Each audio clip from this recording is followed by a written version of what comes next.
Hello mga master, kumusta kayo ngayon dyan? Guys, may gagawin tayo ngayon mga master. Paano mag-wiring ng heater, thermostat. Ito yung thermostat nya. Yan. Tapos contactor. So guys, gagawan ko muna ng diagram. Tapos i-flex ko sa screen para malaman nyo. So guys, ganito, gagawa muna ako. So ito yung line 1, breaker, tapos switch,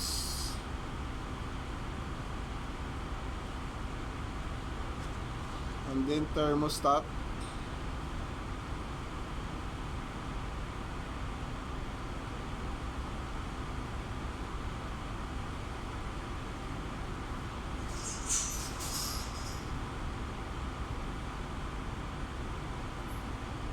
yun na coil, then line 2.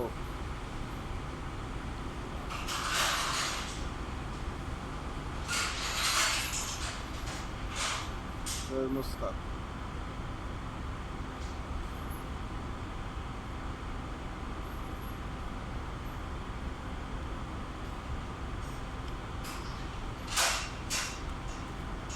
So ayan guys, ang kanyang diagram kung nakikita nyo. Ito yung line 1, ito yung breaker, tapos ito yung selector switch, ito yung sa thermostat, ito naman yung sa contactor. Yan guys. So tara, wiring na natin. So unahin ko muna yung sa load, ito yung sa heater. Ako nakikita nyo, ito yung sa heater, ito yung line 1, line 2. Kakabit ko lang.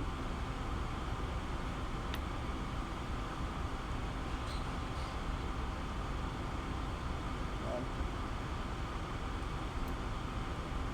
So ilalagay ko sa load, dito sa load side, T1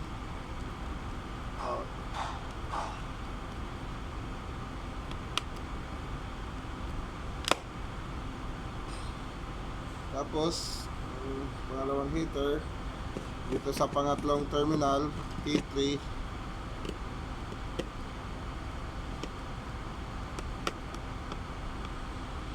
So tapos dito tayo sa thermostat.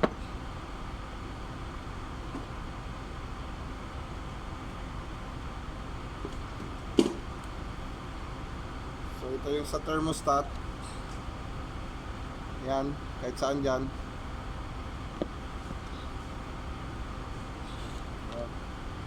Then ang ating supply na line 1.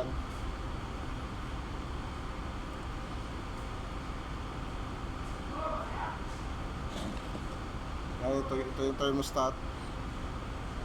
Tapos connect natin siya sa line 1. Tanggal. Connect natin siya sa line 1. Ito yung ating line 1, connect natin.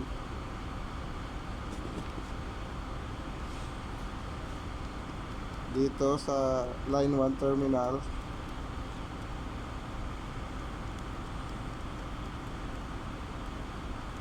Ito yung madalas ginagamit guys sa mga boiler. Mga boiler namin dito sa kitchen.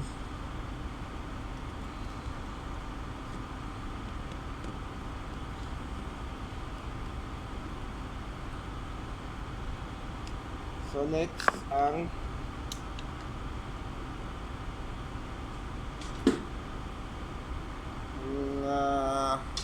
dugtong ng thermostat, kasi yung thermostat para ding itong switch, pero kinokontrol na yung heater. So papuntang E1 ng coil ng contactor. Ito guys, E1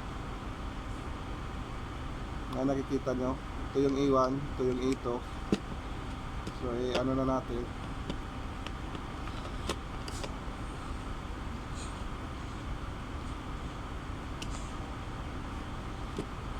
So next,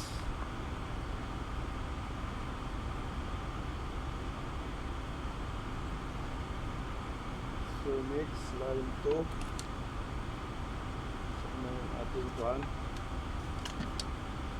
So next line 2, ang ating line 2 ay ito. Yan, dito siya sa line 2.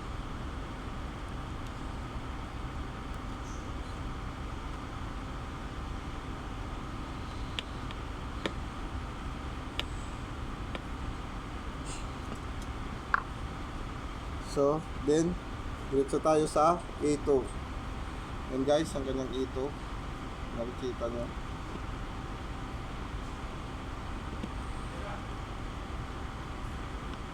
Yan. Tapos, nakabit na natin ang kanyang supply. Yan o. Yan guys, habang wala pang ginagawa, isi-share ko lang to sa inyo.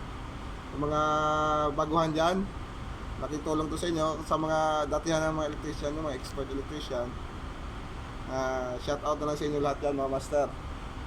So ikabit na natin yung kanyang supply ito, line 1, line 2. Vlogger boy.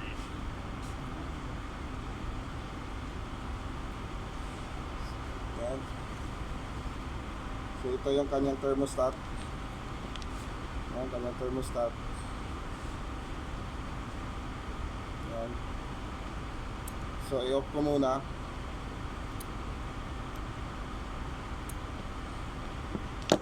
So ito naman yung sa heater. Yan, yung kanyang sensor nandito nakadikit para ma-detect niya agad. So okay guys, double check natin. May natanggal.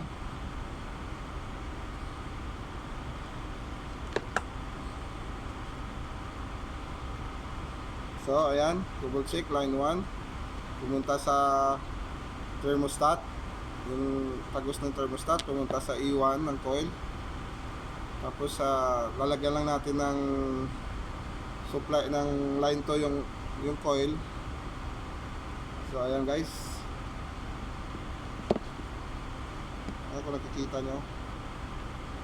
So ito ay demo purpose lang para sa mga baguhan dyan na nagre-request kung paano mag-wiring ng thermostat controller. So ayan guys, start na natin. Okay, then on. Okay, ipihit na natin to yung thermostat.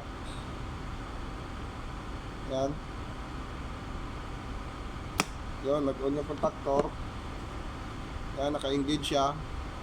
Titingnan natin kung automatic siya mag-off. Pag na-reach na yung setting, diba, nilagay ko siya ng 40 degree. Try natin. Kukuhanan ko ng amperahe.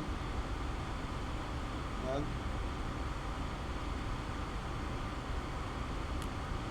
.7, 5.8.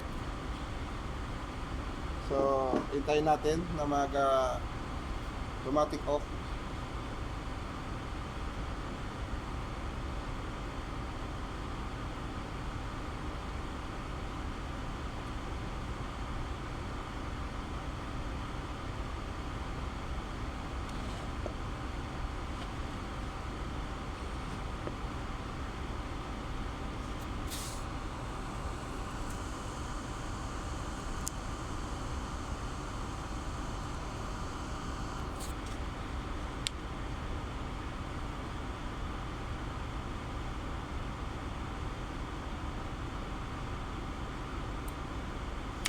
Yun guys, nag-automatic off na siya.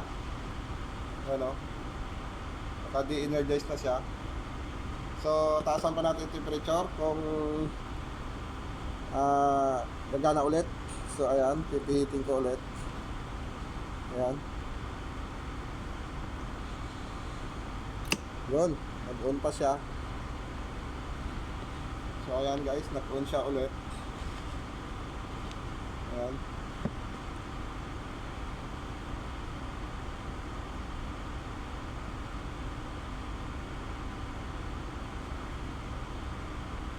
Shoutout dyan sa mga ka-group ko. Gusto kayong lahat dyan. Ingat po tayo lagi sa ating trabaho. Ayun guys, nag-off na siya. So guys, yun lang lahat. Maraming salamat dyan. Kung nagustuhan nyo yung video ito, please share and subscribe. Mga master, maraming salamat. Bye bye.